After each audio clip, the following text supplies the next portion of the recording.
All five of them packed together in a single body. All five of them surrounded by blowflies, finally recognized what was peeping out from the yellow foam on the water's surface.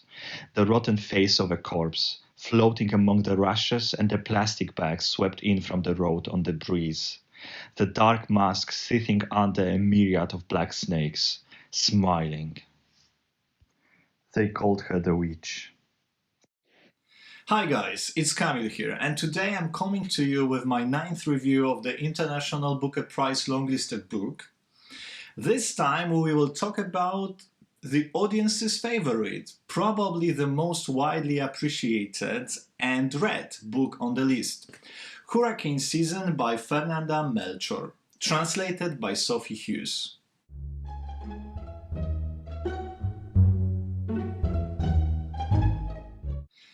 Imagine yourself in a small Mexican town where poverty and violence and money determine the rules of the local life.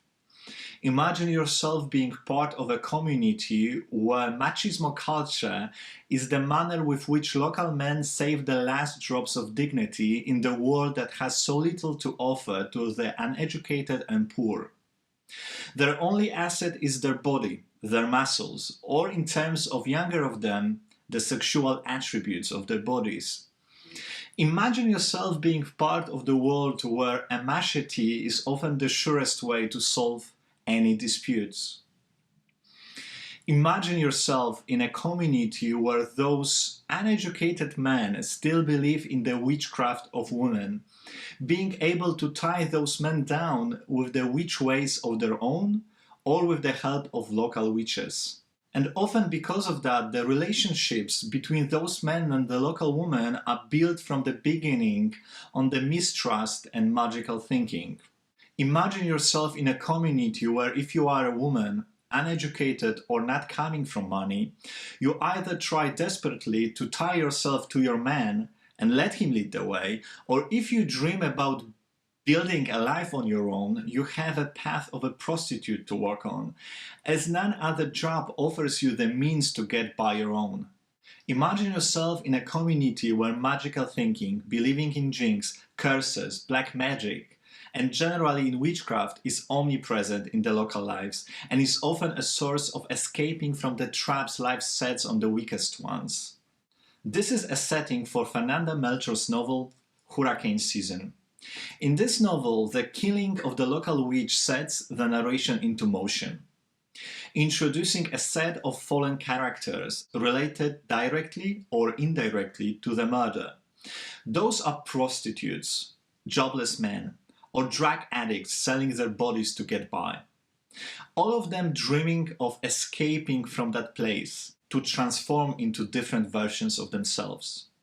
They called her the witch. This is how the second chapter starts, the one following a short one-page chapter in which a few kids stumble upon a body decomposing in a river. The quote you heard at the beginning of the video was built out of the few last sentences of the first chapter and the opening few words of the second chapter. They called her the witch. That introduction to the story not only opens this hugely skewed by the local legends recapture of a brutal life in a small Mexican town, but also from the very beginning, with that very sentence, Melchor signals to the reader that the reader is going to learn about the events from an indirect sources, through legends built by the stricken with the poverty and violence community. But this is only the beginning, as what is the most impressive and engrossing in Melchor's novel, with that third-person plural narration, with those sentences starting from "they call her" or "they say that," Melchor walks the reader into the heart of the local community folktales, their local narrative. And when the reader thinks he already grasped the plotline, Melchor starts unmasking those legends, exposing them, uncovering the reality behind them. But, and this is another element I was impressed with, she does that layer after layer, chapter after chapter, demonstrating the complexity of people included into those simplified, mixing fantastical with real, legends and gossips. Even though Introducing a character through the eyes of another person and then retelling the same story from the perspective of either omnipresent narrator or with the introduction of the first-person narration, even though this is nothing new, Melchor explores that device masterly, adding to already collected by the reader information and blending it effortlessly into this gripping tale. This doesn't stop the plot at all.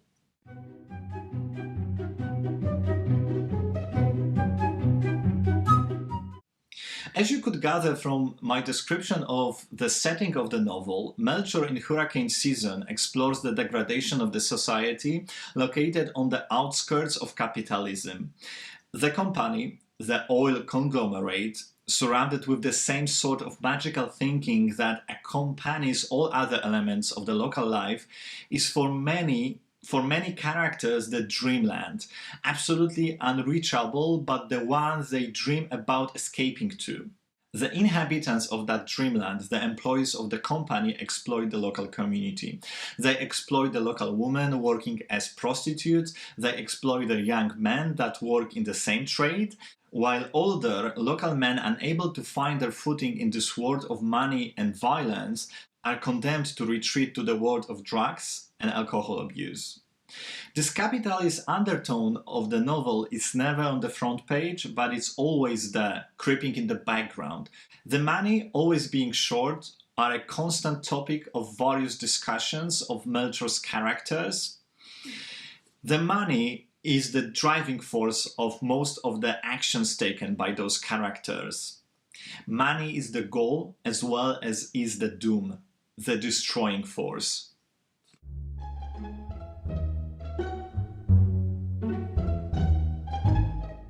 Fernanda Melchor's writing is reflecting the world she describes. It is moist, lush, vivid and rapid. She doesn't shy away from showing violence and dirt. The hectic, frantic world of her characters is echoed in the long sentences, separated with commas to underline feverish quality of their lives, the lives for which the only way out of this hole they are living in is through death. I loved it. The plot devices, the writing, the social commentary, all of that exquisitely put together. This is the last from the shortlist I read, and now my favorite book on the shortlist. This novel is also very cinematic. I tweeted yesterday that it is destined to become a movie directed by Alejandro González Iñárritu. That'd be absolutely brilliant. This book and Iñárritu work are a perfect match to me. Okay guys, I know that a lot of you read it before it was shortlisted and have strong opinions about it. Therefore, let's talk about it in the comments section below. Please let me know what you loved about it or what you disliked if you didn't like it. Why wouldn't you? Okay, thank you for watching all the comments, likes, and thank you for being with me on this journey. 9 books behind us, only 4 left. Next, I'm here with a bit changed schedule, as the next book I'm going to talk about is this one. Okay guys, have a brilliant week. Bye bye. She wanted to hold her breasts to relieve the stabbing pains shooting through them.